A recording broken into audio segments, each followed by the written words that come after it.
what's in this video is going to apply to every print that you mat for the rest of the semester. For each edition in the class, you're going to mat one of the 5 prints, and this is going to be how to do it. The dimensions will change a little bit, but if you follow these rules, it'll be very easy to cut a mat regardless of the size. So the first thing I'm going to do is get my print ready. I have torn the holes off the bottom, and you're going to do this on all 5 of your best prints, is tear the holes off. If your image is the correct size, this should be 13 inches long, but basically there's an 1.5 inch border on all 4 sides. The next thing I did is I signed, titled, and numbered it. So down here on the lower left, I have the edition number, and on the 5 prints you're going to hand in, the edition number will be 1/5, and then 2/5, 3/5, 4/5, and 5/5. The numerator, the top number, is the individual print in the edition, number 1, 2, 3, 4, or 5. The denominator is how many prints there are in the edition, and in this case it's going to be 5. A print that is printed in a very large edition, like a Jazz Fest poster, might have a denominator that's 2,500. But usually fine art prints, the kind of things that artists make, have a smaller number, somewhere between 5 and 50. In the middle at the bottom is the title, and at the right on the bottom is my signature and the year. I just wrote 20. You can write 2020 as well. This is always written in pencil, okay? So that's how to sign and number your prints. You need to do this to all 5 of them. But then you're going to take number 1 and you're going to mat it, and that's where I'm going next. The matting directions are here on the board, and there's always directions for making a vertical mat and a horizontal mat. The reason they're separate is because the dimensions change depending on whether your composition is horizontal or vertical. The numbers that always change are the ones I'm circling.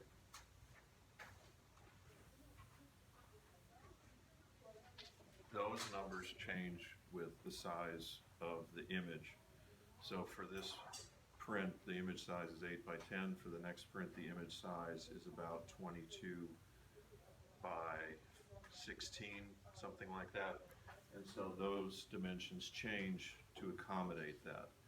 The other dimensions, 2.5 inches, 2.5, 2.5, 3, those are going to be the same on all of your mats.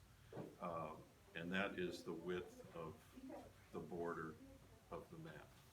There's also a handout on this, by the way, in the back of your folder. Now, you don't have to do any math to do this.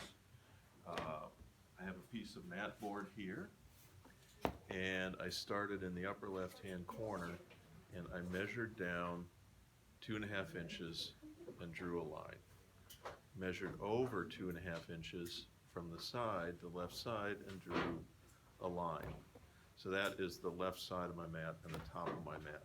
Then I measured from this line over 9 inches. And that's because I'm making a vertical mat for the silk screen, and it says 9 inches on the board.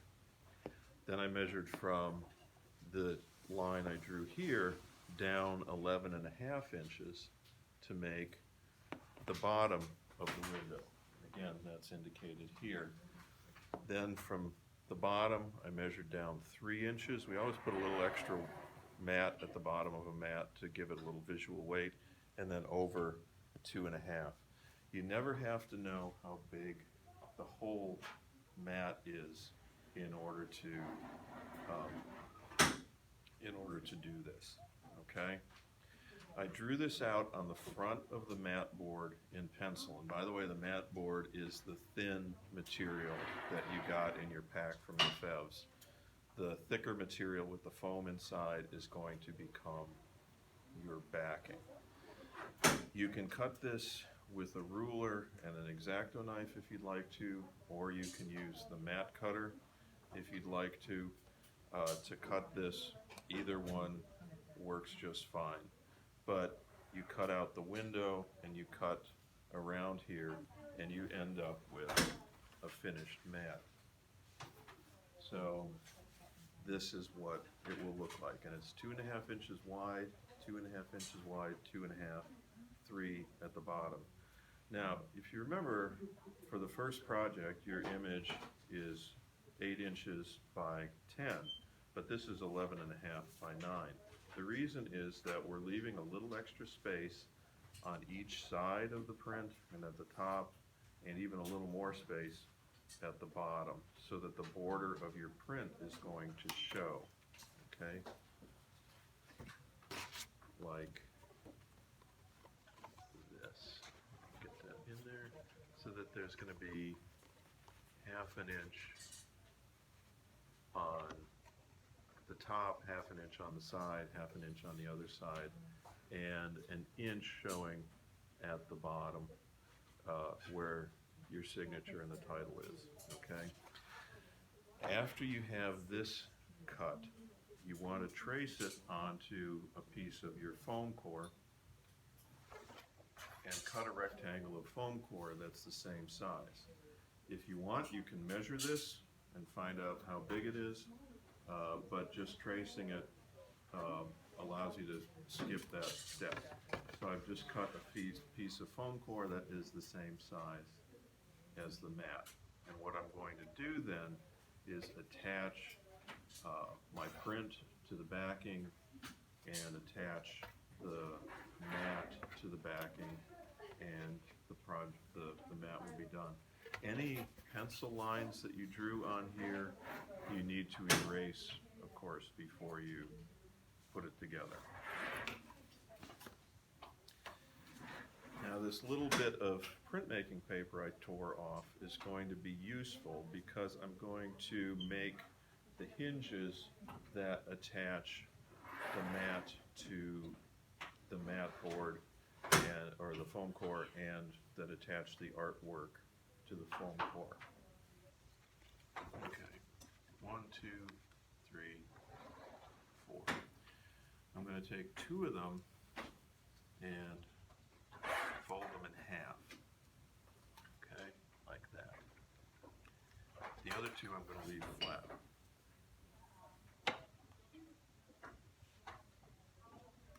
The folded ones are attached at the very top edge of the foam core, and we're using just a little bit of Elmer's glue. You can also use the PVA glue. Both of them are on the blue cabinet in the print shop. The folded ones are going to hold the mat to the backing, and they're going to act like hinges so that the mat can open and close.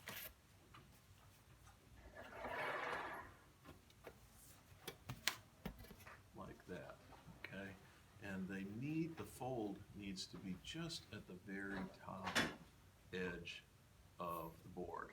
If it sticks up too high, then you see it when the mat's closed.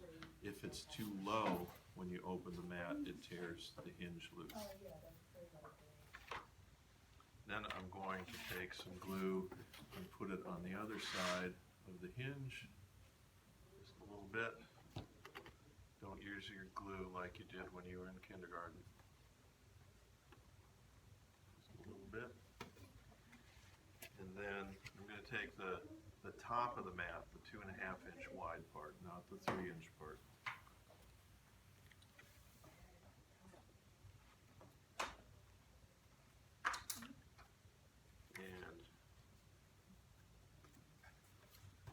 Attach that to the foam core. Okay, so now glue's a little bit wet, but I can open and close this. All right, we only attach them at the top. We don't attach them to all 4 sides. We always use glue and paper, never tape. They make special tape for this, but we do not have that special tape, so we use the glue and the paper.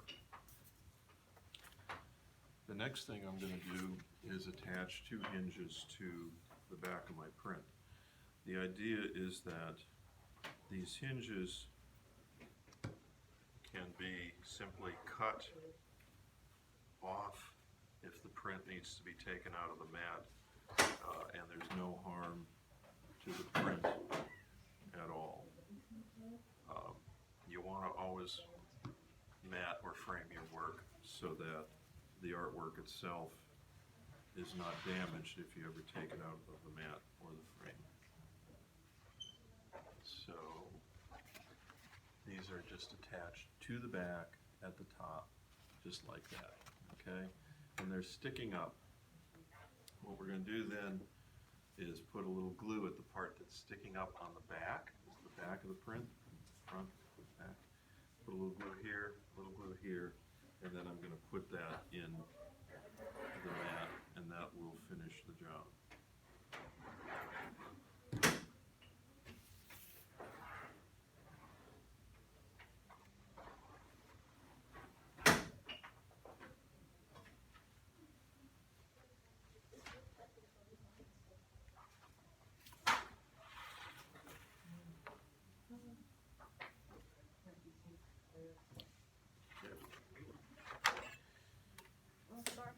And what you can do is measure 1/2 inch from the edge of the artwork to the edge of the mat on each side, and at the top there'll be 1 inch at the bottom where your signature is, and that's how your print will look when you hand it in. And again, you mat, you sign and tear off and number and title 5 of them, the 5 best, but you only mat number 1 out of 5.